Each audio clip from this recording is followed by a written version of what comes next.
Satoru Gojo is the strongest Jujutsu sorcerer in Jujutsu Kaisen. And being named the strongest must mean that he has some pretty hacks abilities or pretty busted ones to really be named the strongest.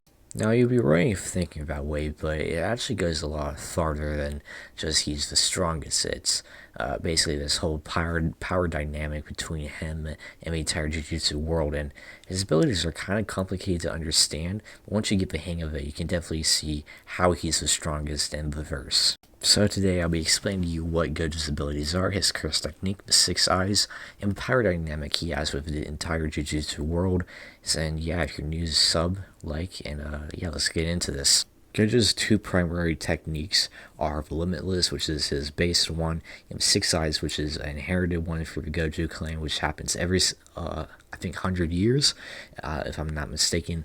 But the 6 Eyes is basically the least we know about, and what it basically grants Gojo is he can see cursed energy, he can see the curse technique that person holds or has, and he can basically, it's stated by Yuta that he can reduce the amount of cursed energy that it needs to activate the Limitless, pretty much making it so every single time he activates the Limitless, he doesn't spend any cursed energy, making it pretty much he can't run out, which is pretty OP. Now, the Limitless is basically Gojo's primary technique, with the 6 Eyes being a extension of the Limitless, but basically what the Limitless does is it's basically spatial manipulation at its raw core, manipulating space at an atomic level. So in a sense, Gojo can basically bring the concept of infinity into reality by using the Limitless to basically manipulate the space around him in any shape or form. And there are 3 primary techniques that derive from the Limitless that we'll be going over right now. Curse technique Lapse Blue, the reinforced version of the neutral Limitless. Blue is the byproduct of Gojo amplifying the Limitless and negative energy, producing a vacuum. Through these, Gojo creates a scenario where the world itself is forced to correct itself and fill in the negative space, causing all matter in the range of a commanded space to be pulled together. Basically, Gojo can create a gravitational force, makes the center of an object become a gravitational force, and all things near it will collide with it, like becoming a small little planet. If you know Shibaku Tensei from Naruto, then this should be pretty easy, but on a very, very small scale. Curse technique Reversal Red. Being an inversion of blue, red has the opposite effect. Using his reversal technique to invert the properties of blue, Satoru activates the divergence of the affinity and causes an extremely powerful repulsive force, repelling all matter in the vicinity, being an ability that is powered by positive curse energy and formed as the reverse curse technique.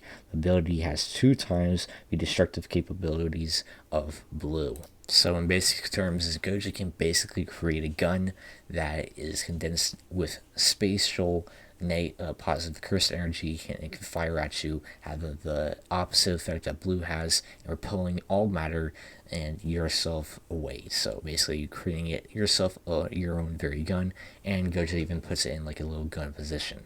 Now we get on to the third and final technique that derives from Limitless, and is by far the most destructive capabilities that the Limitless has. Hollow Technique Purple, a non-standard technique of the Limitless, more potent and destructive than the 2 standard forms, that only a select few know about in the Gojo clan. Among the members of the Gojo clan, Satoru snaps his fingers, combining blue attraction and red repulsion, generating a long-range singularity where both effects are combined, deleting and erasing all matter within its path of trajectory.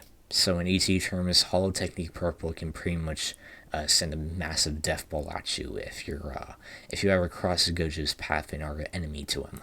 Now as to time to talk about the Infinity. What the Infinity basically is in Gojo's terms is basically the paradox of Achilles and the tortoise. If you don't know what this basically is, it's basically once something comes towards Gojo, it doesn't stop. It can't really stop. But in Gojo's terms, it slows things down so nothing can basically hit him. So let's say you want to throw a pie at Gojo. You would throw the pie at it, but the pie wouldn't hit him because there's like a little barrier between the pie and Gojo. And Gojo basically says that he can basically divide the amount of space that's between him and the pie, making it an infinite series of events that cannot hit him, basically making it so he's untouchable. And this is basically the Achilles and the Taurus in a nutshell. Basically, if you know what the Achilles and the Taurus is, I bet you would understand what Gojo's infinity basically entails. Now we get into the final part of the video explaining Unlimited Void, Gojo's domain expansion. The main function of Gojo's domain is basically creating a pocket dimension of space or metaphysical space that causes the victims to receive all kinds of stimuli and information, endlessly restraining their thought processes and action. Basically, he can make his opponent's brain dead. But those are Gojo's techniques, his technique extensions. And yeah, if you found this video helpful, give it a like, sub if you're new, and yeah, it's been your host Blind. I'll see you all in the next one. Peace.